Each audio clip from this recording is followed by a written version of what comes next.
Good morning, everybody. Welcome to today's 1Mby1M Strategy Roundtable for Entrepreneurs.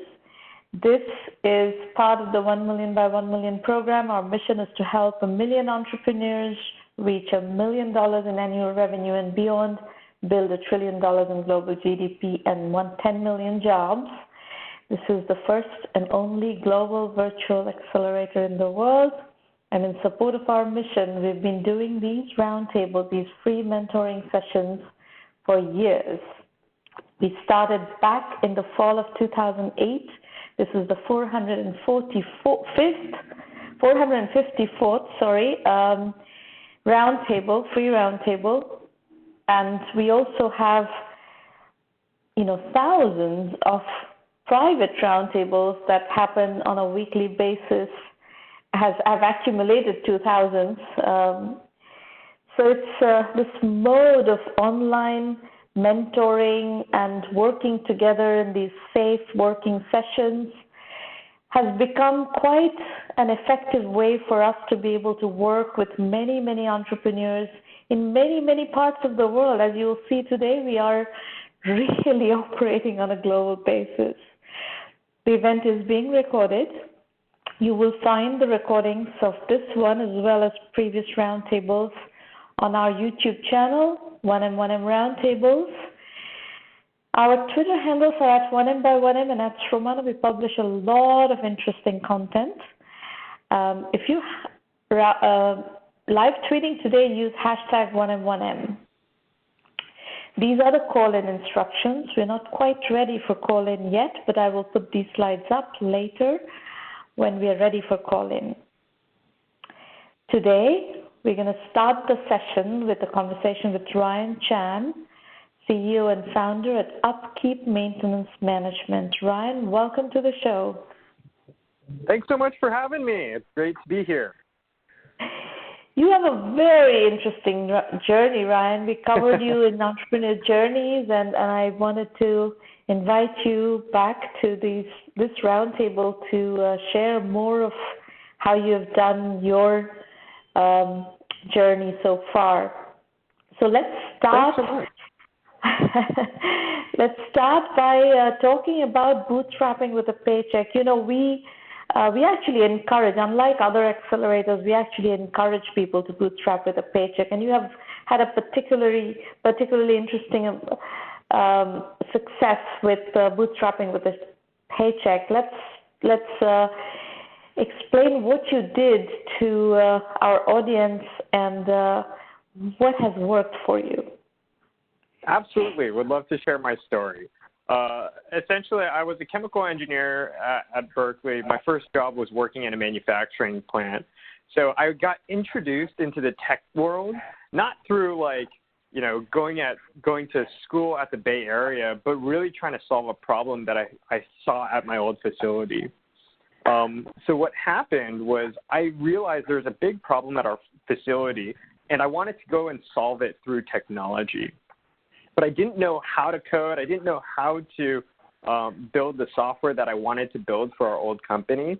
So I wound up quitting my job, but not to start working on UpKeep full time. It was actually quitting my job to essentially get paid to learn how to code. So my second job after college was actually working as an iOS developer. When I look back, I'm like, man, why did they hire me? But I'm so thankful that they did, because essentially it allowed me to learn how to code and ultimately have the tools in my tool belt to build the foundation of the product that I really wanted. So when we talk about bootstrapping, it wasn't just like, hey, I'm going to work on UpKeep on the nights and weekends. It was also this idea of I'm going to get a full-time job that allows me to learn and hone in my craft that will allow me, over a long period of time. It was a 2-year period where I was bootstrapping UpKeep, working on the nights and weekends, pretty much getting paid to learn how to code, getting paid to learn how to build the ultimate company that UpKeep is today. And what did you accomplish in these 2 years while you were bootstrapping with a paycheck and learning how to code? How far did you get? Oh my gosh. I mean, when I think about like how far we got, I released my first product. But when I think about it, it wasn't like it took me 2 years to release my first product. The very first product was actually released in the first 3 months of those 2 years. But what it allowed me to do is just create a product. It allowed me to continue iterating off of it. It was completely free, so I didn't have to worry about like making money to support my everyday needs. Instead, it allowed me to really, really hone into what the customer problem was, and also allow me to hone in my craft and allow me to get better as a developer, get better as a business owner, and better as, basically a leader or product visionary. Yeah. And so when you say you launched the product after 3 months, what kind of launch was it? Was it launched to a select group of customers that you connected with, or how did you launch? Oh my gosh. It was like the most anticlimactic launch in the world. I basically finished the very, very MVP. It was like such a small MVP.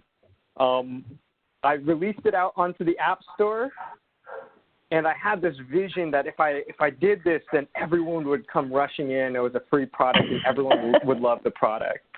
I'm sure you can kind of tell that did not happen. No. Essentially, I launched it on the App Store. The first day, I got 0 downloads. The second day, I got 1. Guess who it was? It was my mom. The third day, I convinced my brother and his wife to download the application.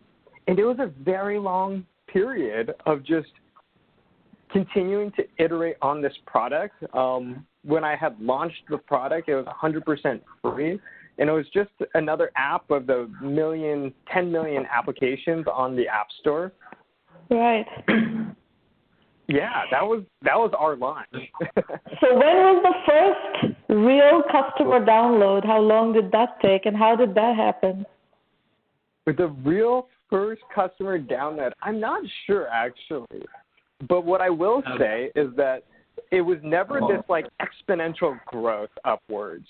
It was this 2-year journey of working on the application that was just completely free.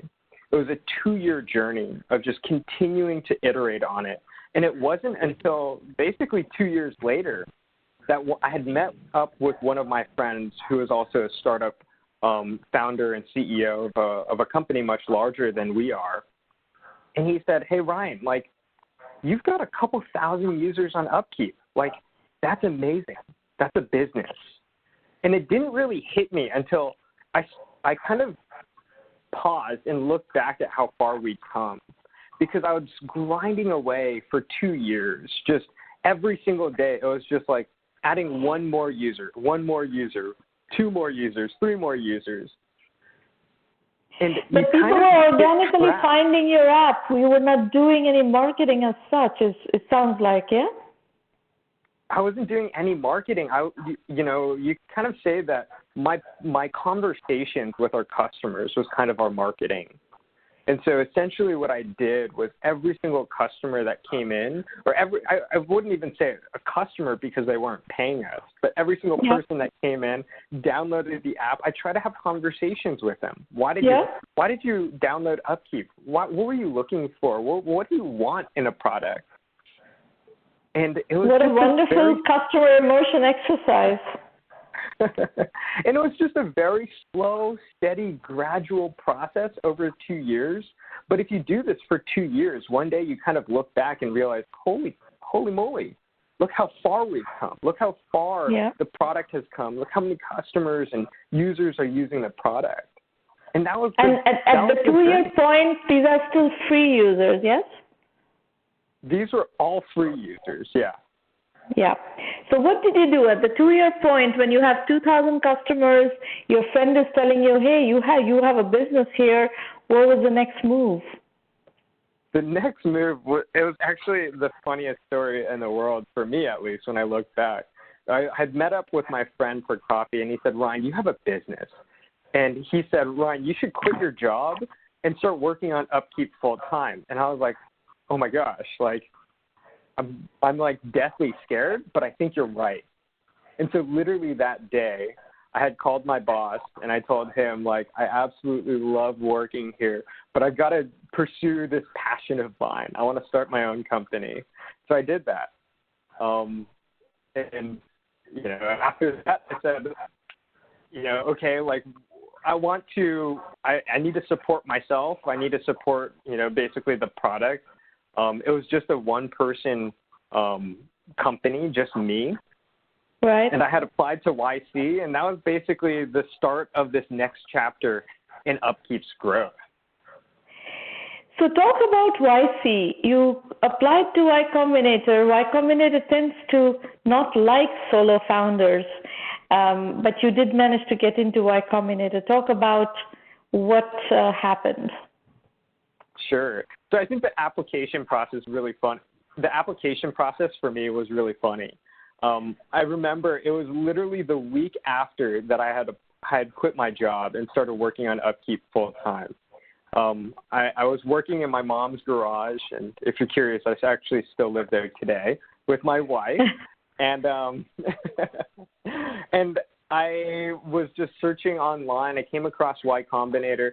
I saw like, oh, there's this like application you can fill out for $120,000 in funding. So I filled it out in 30 minutes, and I remember very explicitly my wife saying, hey, Ryan, like, you know, if you're going to do that, don't you think you should spend more time? I explicitly remember saying, oh, it's okay. Like, they don't really like solo founders. They don't really like, there's no way that I'm ever going to get in. But I applied anyways.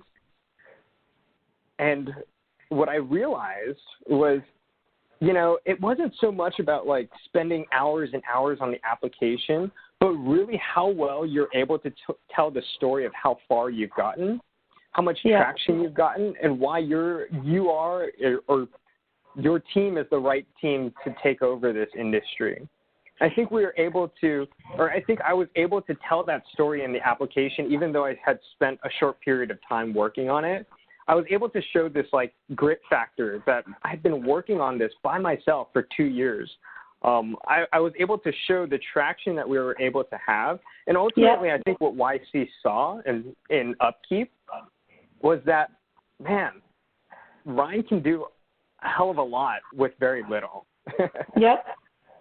Yeah, and frankly, in a way, you already had product market fit.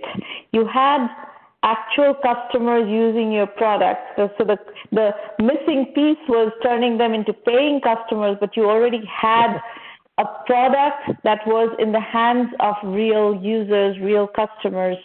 So yes, you're absolutely right.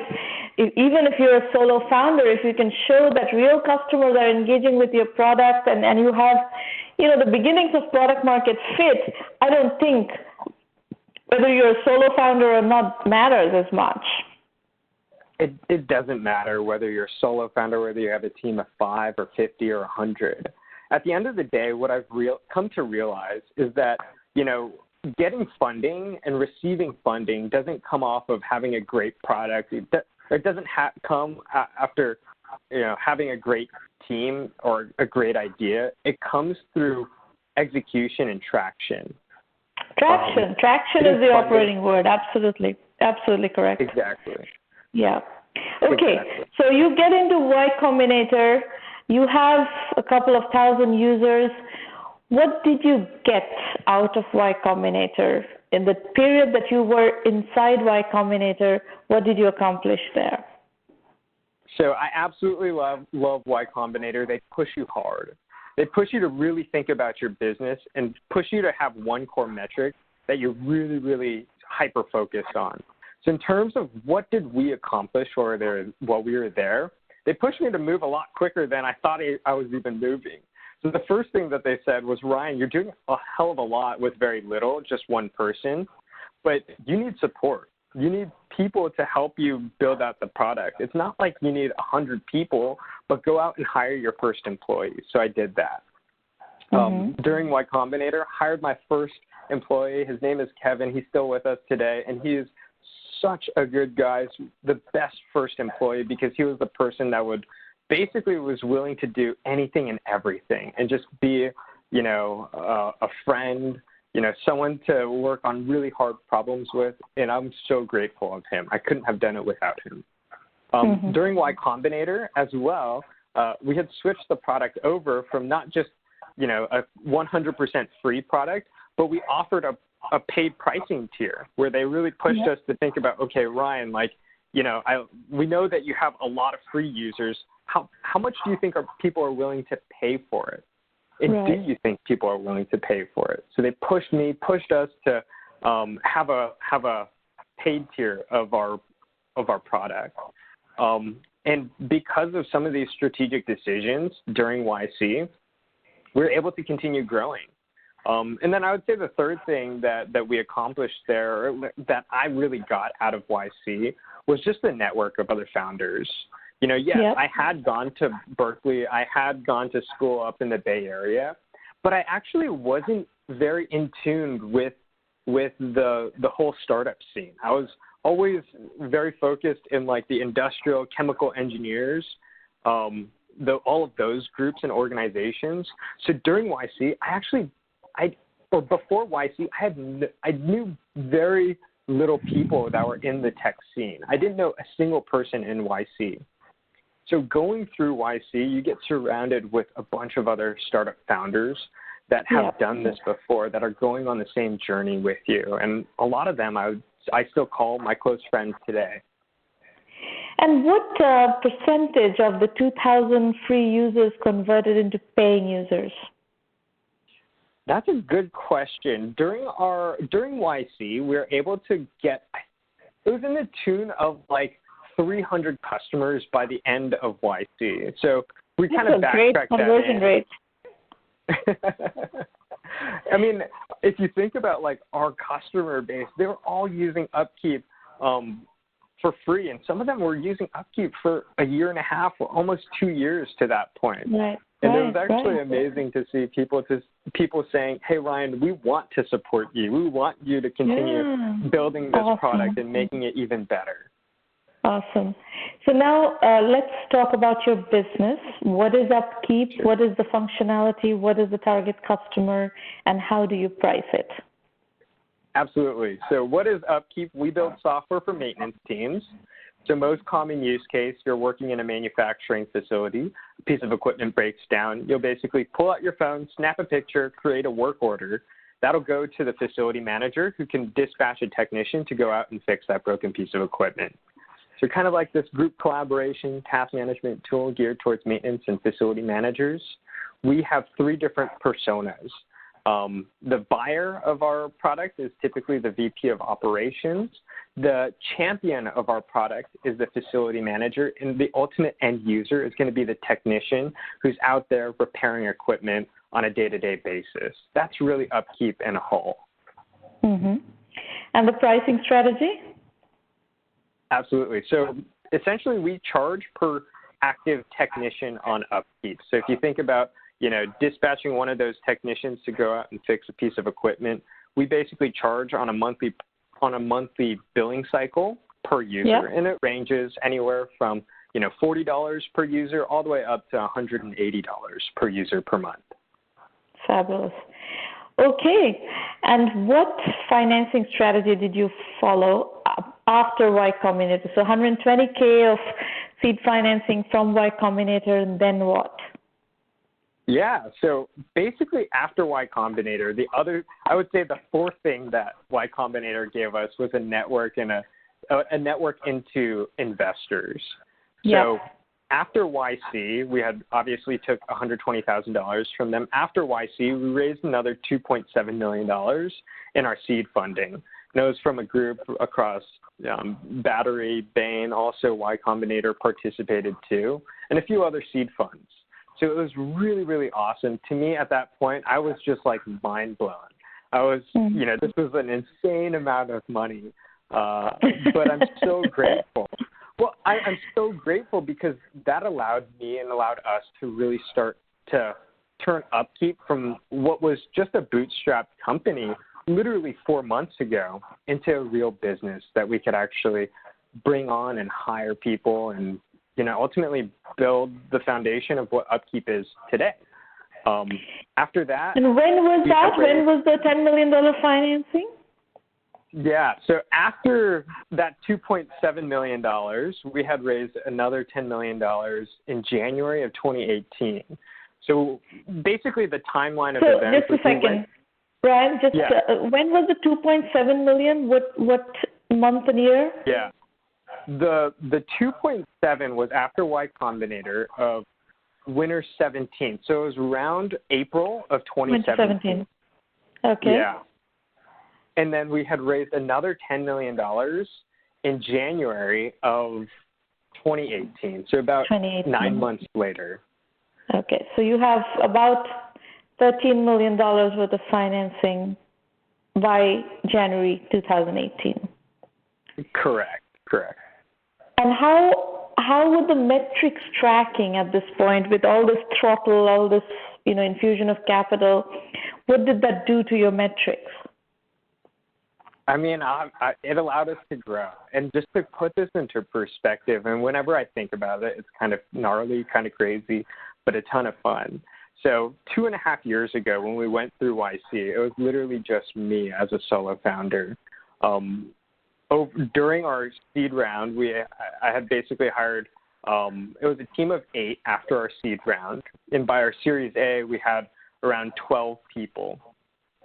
So basically in January of 2018, there's basically 12 people on the team. Over the past basically year and a half since our Series A, we've got a team of 60. We have over 2,500 paying companies on UpKeep.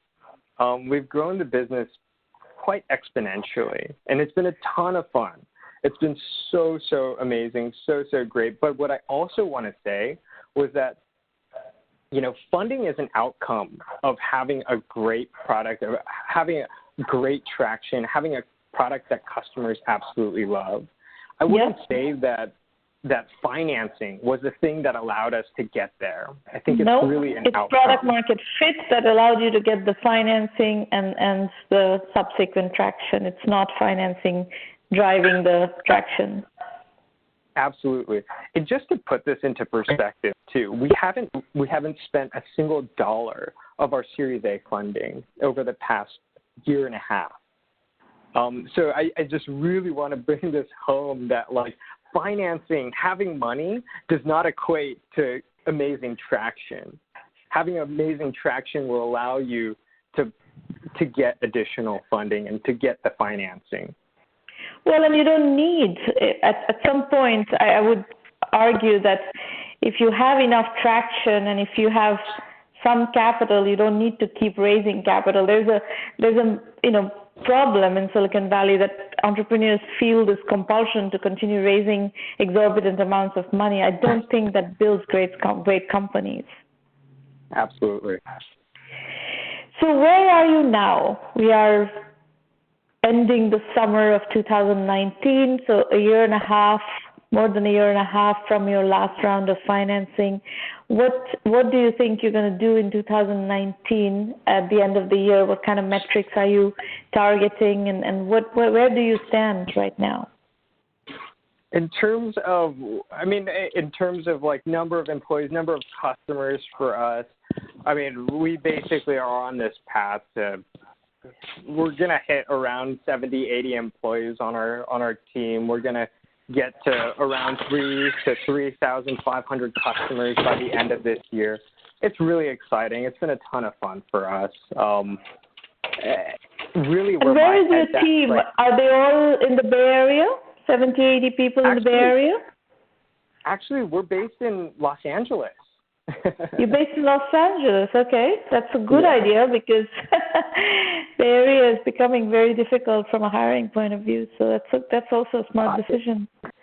Absolutely. It's been, for me, I grew up in Los Angeles and absolutely love the sunny weather down here in LA. So, more than happy to bring folks that want to get out of the Bay Area down to LA. So you've had good success hiring in the LA area. It's always difficult, what I will say. It's always difficult to hire great people.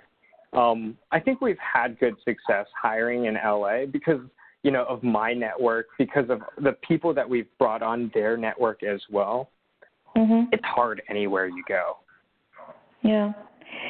Cool. What a wonderful story. I love, how you've done all the right things and not, chased money without chasing customers, all the things that we see over and over again in our practice.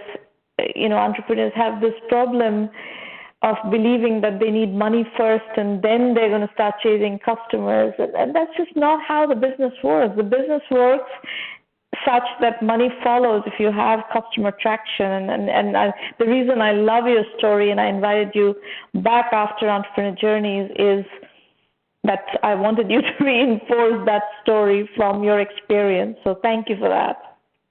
Of course. It means a lot to me.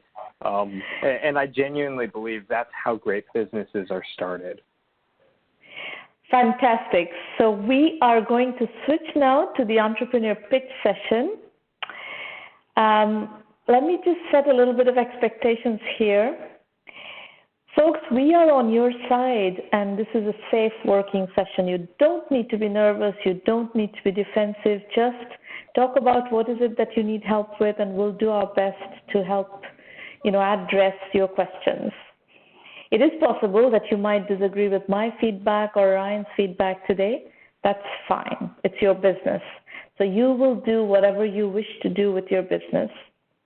But the feedback you will get is obviously based on a certain amount of experience. So I would encourage you to consider the feedback and see what, how that impacts your strategic thinking. One thing you have to understand is not all businesses can raise money. Not all businesses should raise money, and raising money doesn't guarantee success. The investor community that you are trying to reach often is looking to go from $0 to $100 million in 5 to 7 years. If you don't show a trajectory of that kind of hyper growth, you are not compatible with the venture capital model. That doesn't mean you cannot build a successful business. You can build a successful business even without the venture capital model. There are other alternatives, so you just need to understand what is the right strategy for you, for your business, and so forth. So we are going to start with Daniel Pratana from Indonesia, Yogyakarta, Indonesia, as our first presenter. Daniel, are you ready? Are you on the call? Yes, I am on the call. Can you hear me? I can hear you just fine, and I'm thrilled to have you here. I've actually been to Yogyakarta, Indonesia, and I'm thrilled that you have found us and found your way here. So tell us what you're working on. All right. So first of all, I want to thank you for your time and this opportunity for me to explain what Travling. So basically, Travling is a digital tourism agency, and a way that we aim to cover all of the traveling needs. Shall we go next slide? Yeah. So in general, our target customer will be travelers, currently Indonesians, who are interested to travel to Yogyakarta, which is a city of tourism magnet in Indonesia. And we have 3 value propositions. The first is superior information. So we will provide a very complete information such as ticket price, opening hours, facilities, even photos and narration, descriptive narration in order to tell why they should visit this tourism destination. The second would be personalized itinerary making. So we have built an algorithm in a way that travelers just need to input which tourism destinations that they want to visit. And directly the traveling system will provide them with an itinerary card. And the third will be a traveling app guide. This product will accompany travelers to in traveling each particular tourism destinations. So this app guide will really discuss about the philosophy, the history, the insider knowledge, and what actually happened in that particular destination. Next slide. Daniel, I'll go to the sorry. next slide. Let me just set some context for people who are listening to you and may not be familiar with Yogyakarta. Yogyakarta in Indonesia is famous for, it's in the island of Java, and it's famous for the Borobudur Temple, which is one of the most important Buddhist sites in Southeast Asia. It's a beautiful temple and a very important temple in that part of the world. Yogyakarta also has a major Hindu archaeological site, another temple complex called Pravanjan. So those are probably the two major attractions that draw people to Yogyakarta. So go ahead and continue, Daniel. I just wanted to set that context for people who are not familiar with the area. Go ahead. All right, thanks so much, Shravan. And I want to add that actually there are a lot of tourism cities, as we know, in Indonesia, and Yogyakarta will be our first city, and our very next city will be Banyuwangi. So if Yogyakarta is in the central part of Java Island, Banyuwangi is in the eastern part of Java Island. Yeah. And I will continue with the slide. Please do. To be more specific about the target customer, we will first aim the young adults professionals as our initial specific target market, because first they have the budget to actually hire a tour consultant in planning their itinerary for vacation, and also they don't really have much time in planning, researching, even setting the itinerary that they having for their vacation. But after that, could you please go back? Well, we will not neglect the high school and university students as our market as well, as they are the generations who are already adapted to the technology. Next slide, please. And how can we tap into them? First, we will start with set quite a minimum margin in the price, but we will maintain it still competitive in the market. Second, we will increase sales through channel through partnerships, such as marketing trade with our business partners, hotels, car rentals, restaurants. The third will be we will widen our coverage of business partners. For example, we will add more of hotel options that we have. We will add more restaurant information that we have. Next, we will giving out some promos, and well, of course, still maintaining profit. The fifth, we will utilize organic online strategy in such as social media like Instagram, Facebook, and also Google. And the last, we will also establish offline marketing in a way that we will open some booths in big cities, particularly in travel events. Next slide, please. So our current market validation, we have conducted a survey out of 143 respondents. But in short, there are some key points that they want a travel agency serve the market. So there are information availability, time efficient in the traveling process, in a traveling day, a personalized trip instead of a fixed package trip, and then interactive trip, and then deep information, educational during the trip, and of course cheap. Next, please. So after that, we also conducted we gave traveling giveaway through our social media, Instagram. We picked 4 random winners to let them use our product, which is the traveling app guide. So they go to the tourism destinations using our booklet, our app guide. And 4 of them really agree that the booklet really helpful and improved their experience. And 1 of them preferred actually print out booklet, and 3 of them preferred in-app booklet. And 4 of them were satisfied to the experience and willing to recommend this product to others. Next slide, please. So those are actually our product, Travling, and these are my questions that I want to ask to you, Ramana.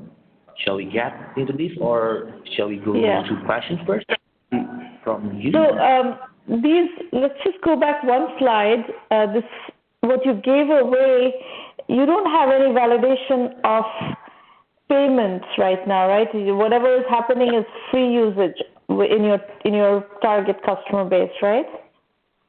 Yeah, we don't have any customers paying yet. What you're looking to do is have an online travel agency that will treat you like an affiliate partner, and you're going to pass your bookings through an OTA. Is that what you're trying to do? So we are gonna be the single online travel agency that will first set itinerary for the customers, for users, and specifically personalized itinerary, and then they can reserve a hotel room and also car rental to support their. So have you identified such aggregators that have a large number of Indonesian hotel rooms that you can bring on through an aggregator, or do you have to do this one by one? Oh yeah, so exactly right now we literally approach the hotel one by one. Currently we have around 25 hotels already signed contract with us, and yeah, we did approach them one by one actually. Okay, so you are becoming the aggregator. Since the market doesn't have aggregators, you're becoming the aggregator. That's actually not a bad situation. So to start with, if you have a direct relationship with the hotels, then the commission is going to be negotiated at the point of acquisition. So that's good. The thing that you need to start testing is that you can start getting paying customers, that customers are letting you book the hotels that you have aggregated onto your platform, that they're letting you book and you are getting commissions. So that's the number one thing that you need to validate right now is, are customers actually booking hotels through you? Yeah. And okay. Got it, Ramana. And about the aggregator so problem that primary money maker going to be commissions of hotels, because you are also doing tour guiding, it seems like. Are you going to provide access to local tour guides? And you said car rentals, all of that all of those are going to be commission generating, revenue generating partnerships for you? So first, yes, we will gain our revenue from our business partners, commission based. And second, that's correct, we will provide a guide, but it's not like a physical person guide, but it's going to be an in-app guide, a digitalized guide. So they will read it by text through the Travling mobile application while visiting the tourism destination. And the pricing would be around 75 cents US dollars per day, per person per night. That's around that. Around 75 US dollars. Yeah. You have to test all these assumptions. As soon as possible, you should try to get, a number of customers and start testing all these assumptions. Your question about monthly recurring revenue, this seems to me like a commission-based, transaction fee-based business, not a subscription-based business, except if you do generate a large number of customers at some point on your platform that are using your platform, and you have a large number of destinations that you can cross-market, then you can go back to the hotels and have them pay a subscription fee to you for marketing their services. That's all viable. Right now, I don't think you can go to subscription-based business. You have to stick to the transaction-based, commission-based pricing model. All right. Get it. Yeah.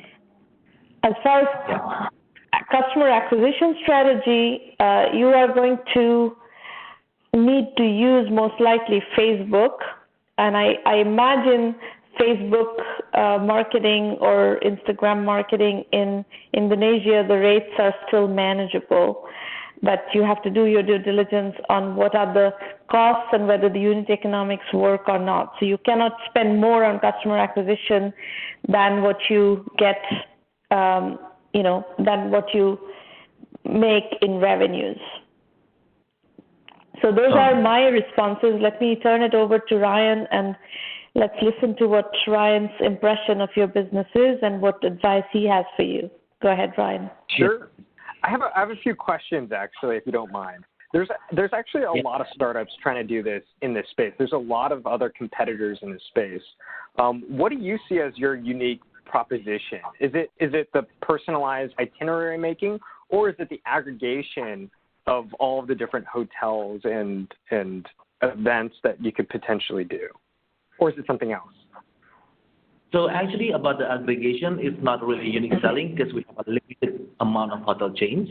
But our unique selling point would be like the first is the personalized itinerary making through algorithm, and the second is going to be the in-app guide, the digitalized guide that travelers just need to read the text about the very deep information and while visiting the tourism destination. Well, I imagine that some of that comes from this very intense focus on your local geography, right? I think, we travel a lot, and I'm always looking for local information, and some of that is available in the mainstream tour guides, Eyewitness Travel and Lonely Planet and Rough Guides and so forth, all those Guide de Ruta, and they have a certain amount of information, but I'm sure being on the ground in Indonesia with all the different sites in Indonesia, you can provide a much deeper level of personalized tour guiding. It seems to me that should be the primary decision maker, or a primary differentiator of why somebody would use you versus something else, yeah? Yeah, that's correct, yeah. Thank you. So they seem like two very different things. Personalized itinerary and then personalized in-app guide. When I think about the personalized itinerary, the biggest thing that you're going to have to solve is you have to have, if you're trying to do hotels, rentals, restaurants, and everything, in order to really, truly personalize someone's itinerary, you're going to have, hundreds, thousands of different options to choose from. And if you're doing it one by one by one, that's a lot of work. So you're going to really have to think about how to scale that. Because if it really truly is about personalizing an itinerary and you've only got 5 or 10 different options, then that's not too personalized, right? Yeah, correct. Yeah, so we actually now we have a team that goes survey literally each singular destination, and we have surveyed around over 180 tourism destinations. Mm-hmm. So, yeah. And then I guess the next question that I have is, are hotels really willing to spend and give you 10% margin? Because that basically, my gut says you have to get to scale. You have to hit some sort of critical mass where you have enough people on your platform, going through your platform, for hotels, restaurants, and others to want to give away 10% margin to you guys. Yeah, so actually the price that hotel set to us is non-commissionable, but we can mark up and set up the margin in a way that it is still competitive in the market. So that's how it works about the hotel pricing. That's something you have to be careful about, because if you're charging more than what people can get from other sources for the same hotel, people will bypass you. Yeah, in that sense, that's true, because there are a lot of big sharks, big players in terms of OTA, hotel reservation, and they actually did earn money and subsidy in customer. Yeah, so that assumption is not a valid assumption. You cannot mark up. You're going to have to compete with Hotels.com and TripAdvisor and all that, and you can't mark up. That assumption is not going to work. All right, I think we've spent some time on your business. We understand what you're doing. I think we've given you some feedback. Hopefully you can take that into consideration and make some progress. But it's thank you so much, Ryan and Pramana. You're very welcome. Amazing. Yeah. Good luck. All right, we're going to go to Roberto Baldizon, Incognimed in Guatemala. Roberto, are you online? Yeah, can you hear me? Yes, go ahead. Hey, Samar, sorry, I actually have to jump off right now. Okay, Ryan, thanks for staying. We'll catch up later. Bye. Bye. Bye. Bye, Ryan. Thanks for the contribution. Roberto, go ahead. Okay. Well, actually, my story resonated a lot with Ryan's. I'm originally from Guatemala, but I went to college in the U.S. I went for more in traditional engineering, but then I started learning coding, and I got into building this product more as a side job than a full-time job. So Yeah. most of my family has been related, they're physicians. My dad is a physician. My grandfather is a physician. So one of the things I do as a full-time job is I actually do all the help with all the machinery and technological consulting of the hospital that they own. And doing that, I got this idea of building an online repository where you could have medical records stored, sort of like a GitHub for the medical community. So as part of a coding project that I did with some friends, we created this Incognimed, which is based on the idea that medicine, without healthcare, you don't have anything, which is what the first code said. So we created this product that was looking into these three main problems. Diagnosing rare diseases. There are 7,000 rare diseases. They're classified as rare diseases because they have an incidence that is less than 1 in 15,000. That means that most doctors that see these diseases don't see them every day. Then showcasing medical expertise, having a place where physicians could have the medical records to showcase that their experience they actually have. And for other institutions to actually recruit physicians, which is not easy sometimes. Yes, of course, but there's not that many of them. And also, you don't really know what the skill level is of a physician, because when you recruit someone and when you hire someone in the medical community, you only see their titles most of the time. And as you may know, that doesn't really tell you what their actual ability is. So but these are three different businesses, right? Diagnosing rare diseases is one type of business. Showcasing medical expertise is another kind of business. And then medical institution headhunting is another kind of business. Are they related somehow, or they're disjointed? They're joined.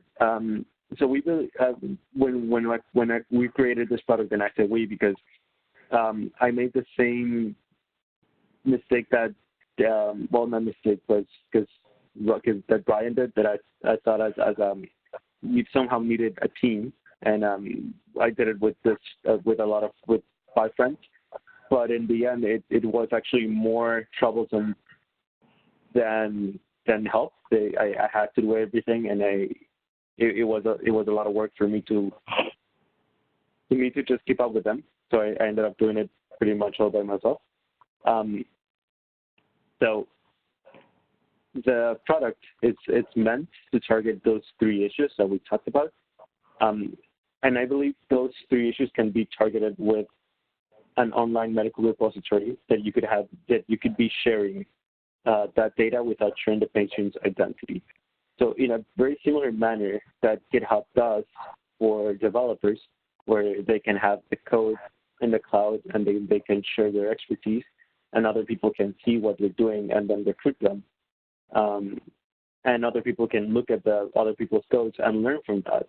Then in a similar fashion, if you would have that in other industries, for example, in the medical industry, then the same benefits that you're getting from a GitHub, you could gain it from another type of platform. One of the main issues with that, before going into the product, I guess I'm jumping on a tangent, but one of the main issues with that is that the legislation it's not there yet. It's very tough to work with HIPAA, because of the privacy compliances. So going back to this, we created this product where physicians would be able to have their medical records and collaborate with others by adding cases, so adding all the patient's information while keeping the patient's identity hidden. That means that they would be able to add all the information, but when they see the information of the other people that have submitted the case, then they wouldn't be able to see the identity of the person. They would just be able to see 30-year-old male diagnosed with malaria. And then they would see those were the results of the exams, and this is how we treated them, and those were the results. So that's what basically it means. The few cases, the validation. What have you done by way of validation, Roberto? Sorry? What have you done so far by way of validation?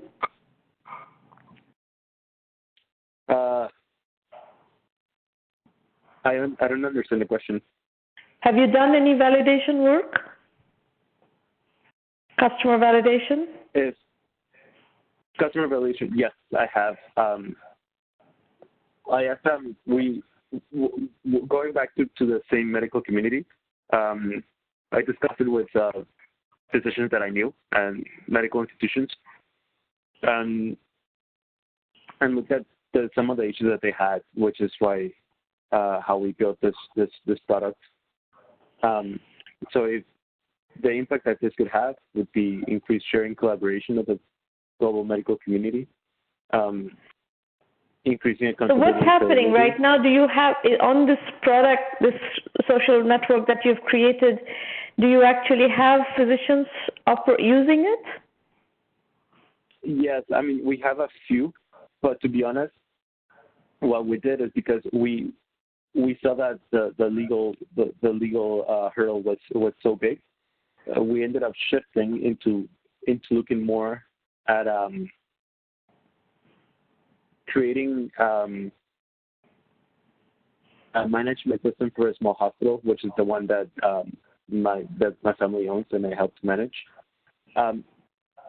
Which is actually, I'm sorry, I'll just go. So these are the physicians that I talked to, and the first ones are from the hospital that I was telling you about. Those were the ones that were using it the most. And instead of just focusing on this product, which we would like to develop it, but maybe in the longer term because of the legal hurdles that it has, we shifted into building a software that's more focused on managing the hospital. So let me summarize what I'm hearing. You have the social network product has issues, legal issues. So you have pivoted to building a hospital management software for hospitals in Guatemala. Is that what you're saying? Correct. For small clinical hospitals in Guatemala. And how many hospitals are using your product? Right now, just one. Have you talked to other hospitals? No, we want to make sure it becomes it's easy to it's being used properly, works well, that they can use it well, so we can then we can start talking to other hospitals as well. You're going to need to learn a bit of the mechanics of how to build a business, is what I'm hearing here. Just like Ryan said earlier that, you know, he didn't really know. He knew he was kind of putting this product on the App Store, and he was getting these free users, and then he went to YCombinator, and YCombinator helped him learn some of the ropes of how to build a business. That is something that you need to do. You can do it here at 1Mby1M. You can do it elsewhere. You know, some other accelerator or some other way that you know how to, that you learn how to build a business. You're not ready for funding. There's no way you're going to be able to get funding right now. So we're going to need to help you develop a strategy of how to put one foot before the other so that you can keep building a business and build up towards funding. But right now, if you assume that you're going to get funding, you will not get funding because you're not ready. Yeah, of course. So my suggestion is, why don't you just listen to, I'm going to explain how to use 1Mby1M in a little bit. And I think that may be your fastest path to figuring out what you need to do next. Okay, perfect. Thank you. Yeah. Okay. Falohun Adegbenro from Lagos, Nigeria. Are you on the call?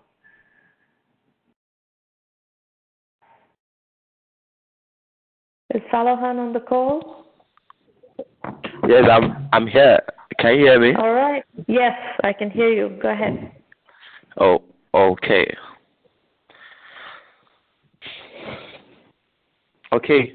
So thank you for having me. I'm so glad to be here. And it's been wonderful listening to other participants.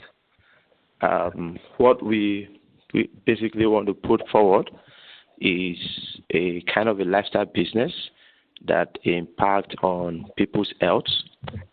You just think of a place where people could go to and get their body revived, okay?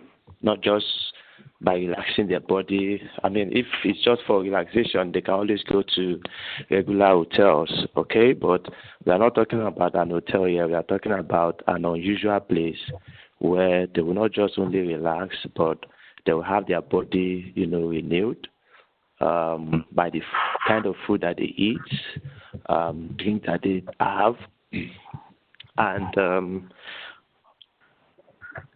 it will all impact on their general well-being. Okay, so that is what we are looking forward to have a wellness resort center that people will come to and have their body renewed.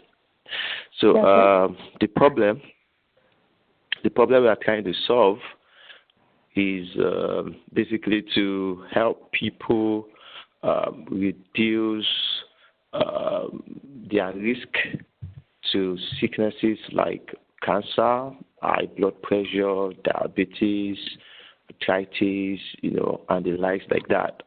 And to also have a kind of a stress buster for them, where they can always, a place where they can always escape to and have a good relaxation that will impact on their health. Right. So here in Nigeria, we realize that the number of diseases and sicknesses are actually skyrocketing, just like everywhere in the world.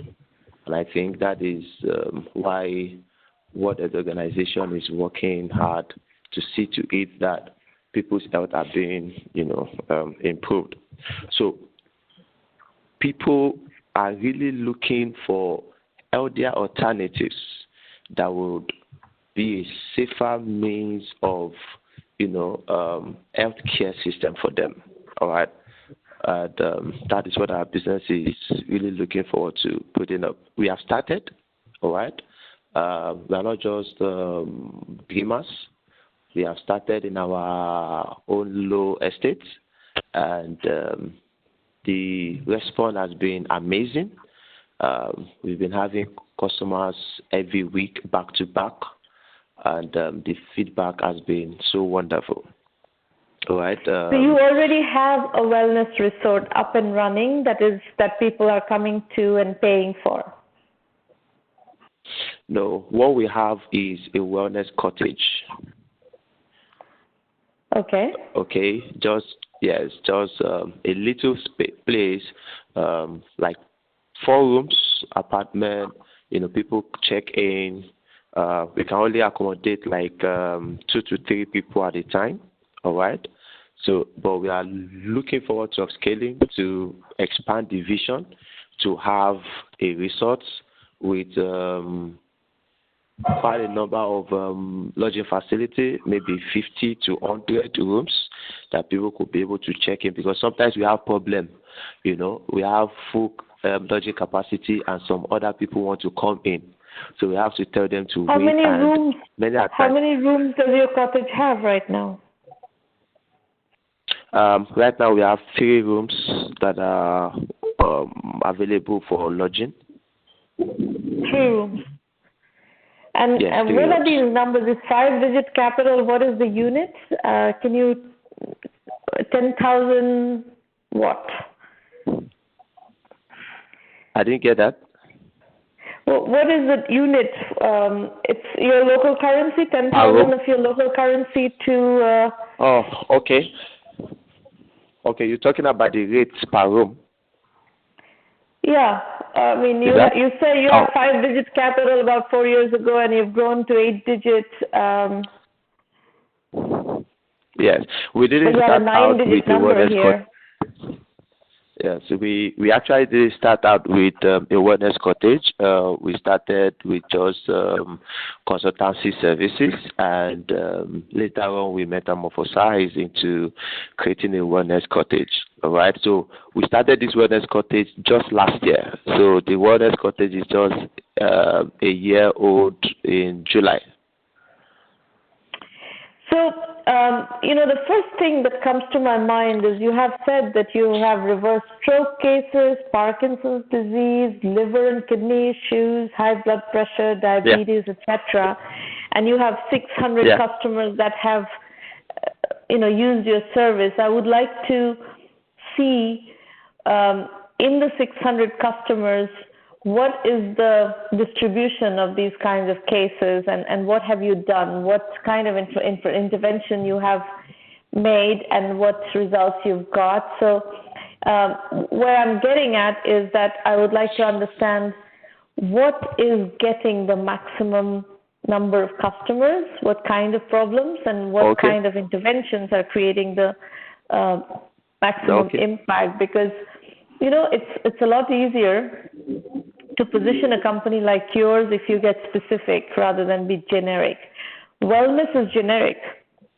So your question about what do I think of a wellness business, wellness is generic.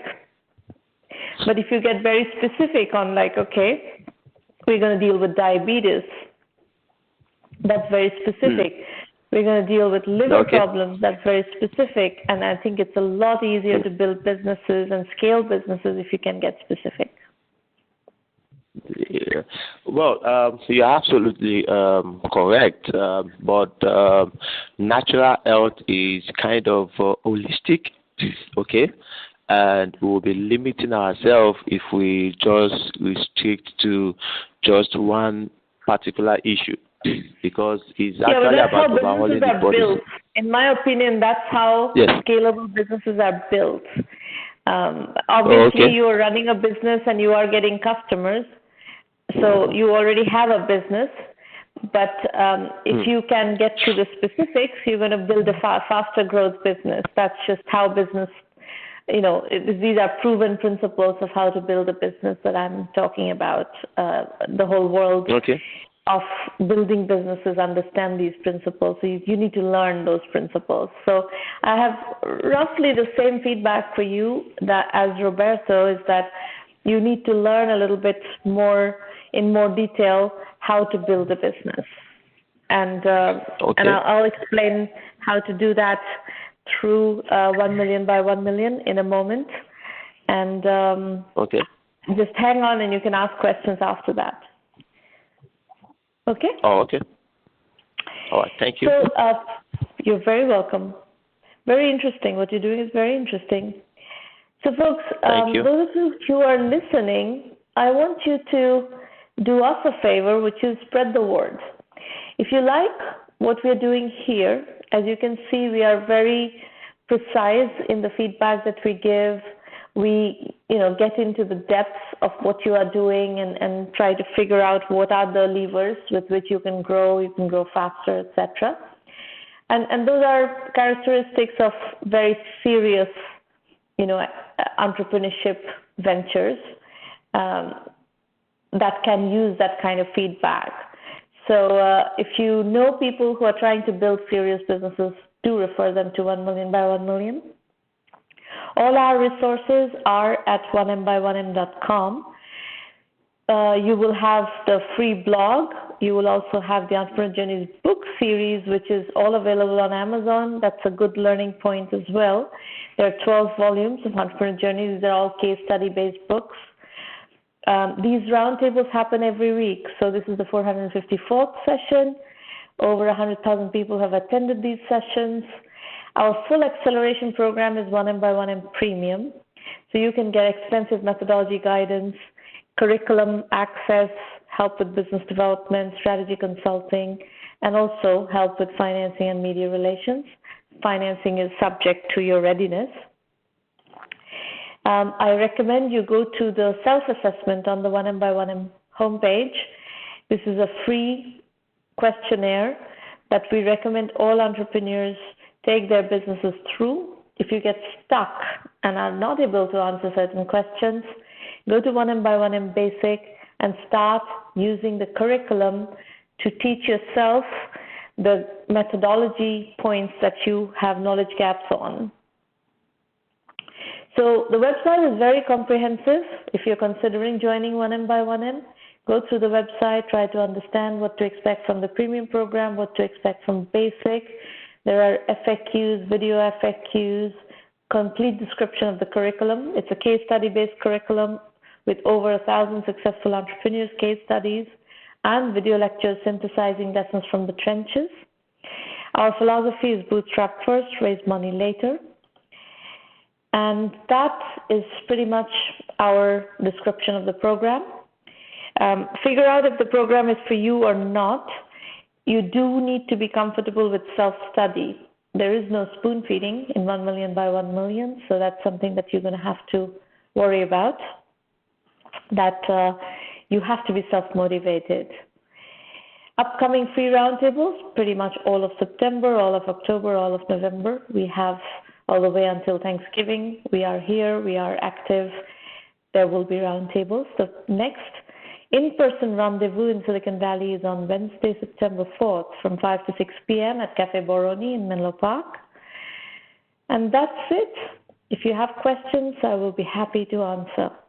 So you can either type in questions in public chat or you can call in. Anil Manandhar, I see your hand up. So you can either ask questions in public chat or you can dial in to the line that we have specified on the slide here. Anybody else, just let us know that you would like to speak. While you're getting ready to ask your questions, let me introduce you to Irina Patterson. On our team, she will answer any questions you might have about the program. Anil, how would you like to interact online, on the public chat, or would you like to call in?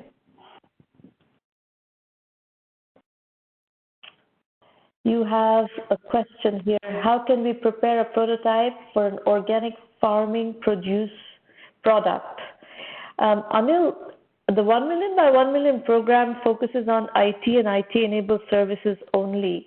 So we don't really do, organic farming would not be within our scope of expertise. So I would refrain from answering that question. Anybody else? Any other questions?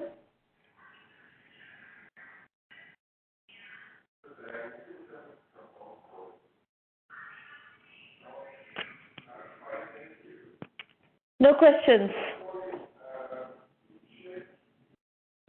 Anil, you can go and ask the question, no problem. Just type your question into public chat and I can pick up questions from there. You don't need to send messages to me privately. Don't send messages to me privately. Everyone in the room needs to see your questions. Go ahead.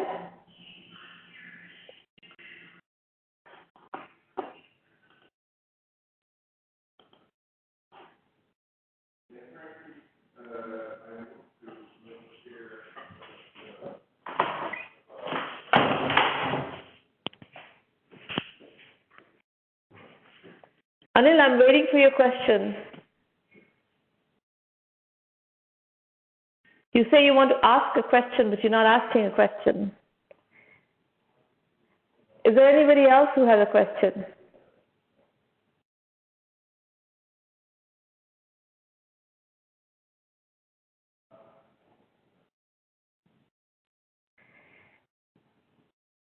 I don't see any questions, and Anil, you're not asking your question either in public chat or by phone. So I am going to adjourn the session, and we are going to meet back here next week. You already saw the schedule. So basically every Thursday we have a roundtable right now. September 5th is the next one, and I will see you there. Meanwhile, we are at the end of the summer. In the US, it is the Labor Day weekend, which marks the end of the summer. So I hope you have a good time. And our sufficiently recharged to have a very productive fall. I will look forward to working with you this fall. Bye-bye.